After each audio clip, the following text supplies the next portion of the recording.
Hello and welcome to Camp Xtras. Puzzle games and handhelds are a combo that has been perfect since the days of Tetris and the Game Boy. On launch day, the PSP had a flagship puzzle game with Lumines. It was a puzzle game that took advantage of the PSP audio jack and high-quality sound. I played through it recently, and today I'll give you some history, lasting impact, and tell you how I felt about it. All footage today was captured off of a PSP, and let's go ahead and hop into this one's history.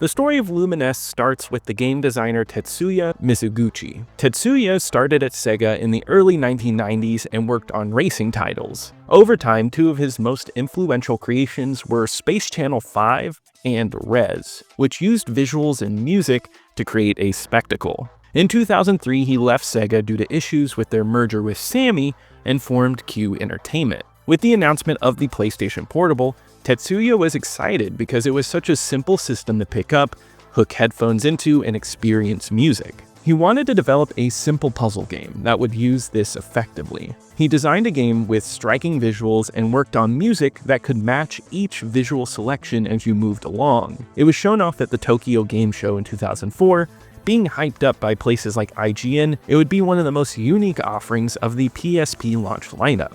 Lumines launched with the PSP in Japan on December 12, 2004, and eventually became a launch title in North America on March 24, 2005, and in Europe on September 1st. Personally, I'm a huge fan of this series. This franchise is one of my favorite puzzle games. It's been a while since I've played strictly the PSP version, but I do have a bias as I love this series, but I tried to dig in this one as objectively as I could. I played through it recently, and let me break down how I felt about it, starting with the gameplay.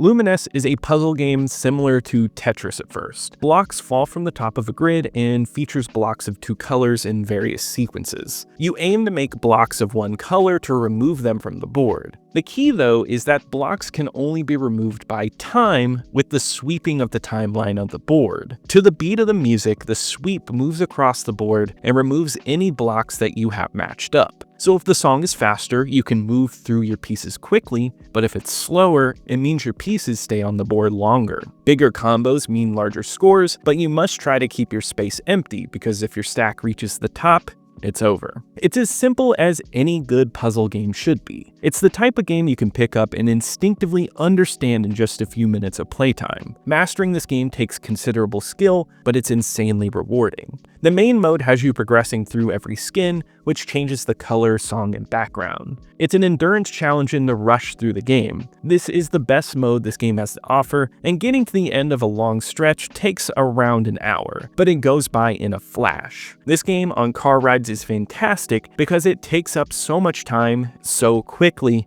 and it's addictive. The way the movement works, and it's simple to just move and flip the pieces, mixed with the entrancing music, makes it so when you have headphones on, it becomes a transcendental experience. It's easy to get sucked into the way the timeline keeps moving everything on pace, an experience that is perfect for a puzzle game.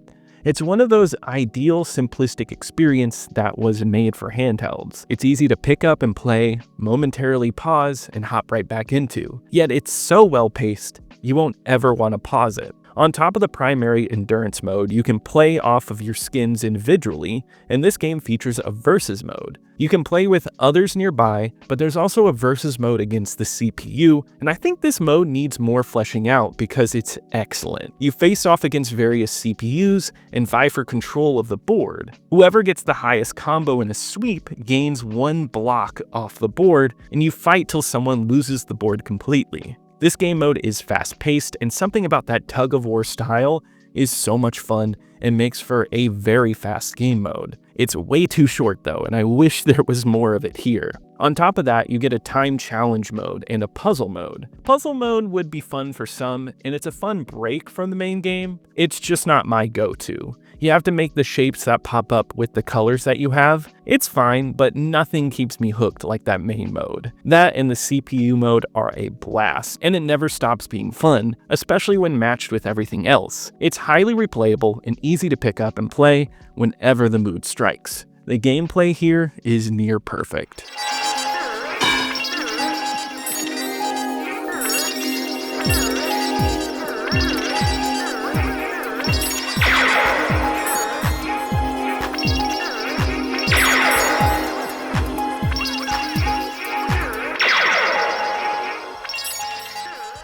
The visuals in Lumines are trippy and striking and help make this experience far from bland. Each skin changes up the background as well as the design of the blocks. It ensures that things stay exciting, and when you finish up a skin, you want to move on to the next one to see how everything looks, and it makes the experience pop. I love seeing the shifting backgrounds and simple movements like the lyrics popping up. It fits exceptionally well with the electronic music composed for this game.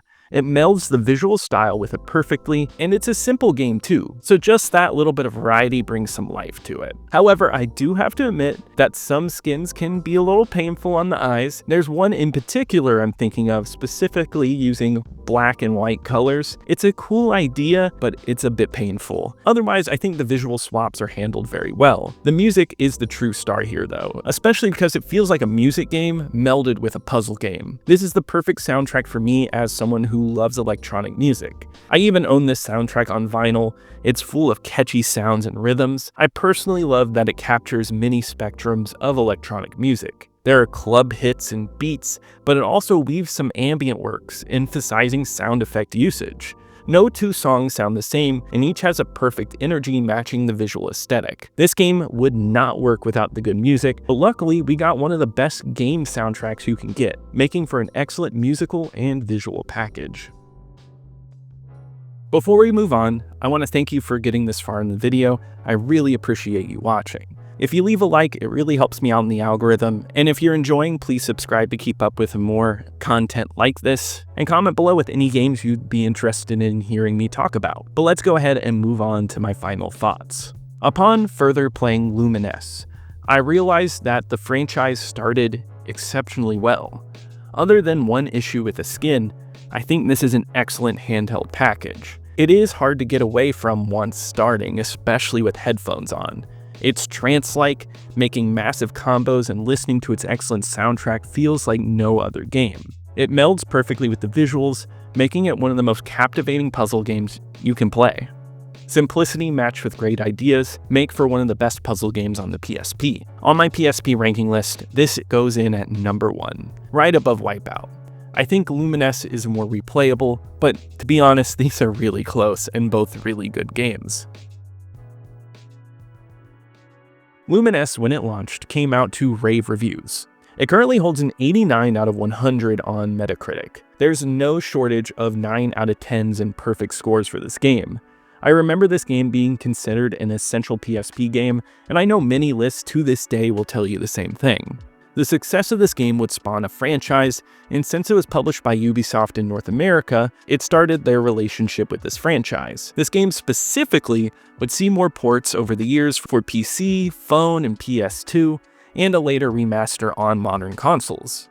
Lumines has continued to be a puzzle hit, but at its release, it was an excellent staple for Sony's entrance into portable consoles. Q Entertainment would continue with Tetsuya making mini puzzle games like Meteos on the DS, Every Extend Extra, and action games like 99 Nights. He would later leave the company and move on to New Horizons with Enhance Incorporated, where they would make the great Tetris Effect game. Nowadays, I see a ton of love thrown at Lumines, and it continues to be brought up to anyone getting into the PSP.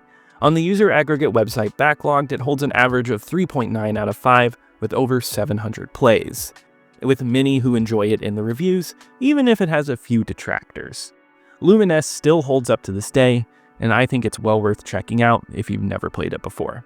But that does wrap it up for today. If you enjoyed this review, leave a like, subscribe to keep up with more content like this, and comment below with what game or maybe even PSP game you would love to hear me talk about next. And be sure to subscribe to Camp Xbox, where I do much of the same reviews, just all about Xbox games. But I'll see you here next time at Camp Xtras.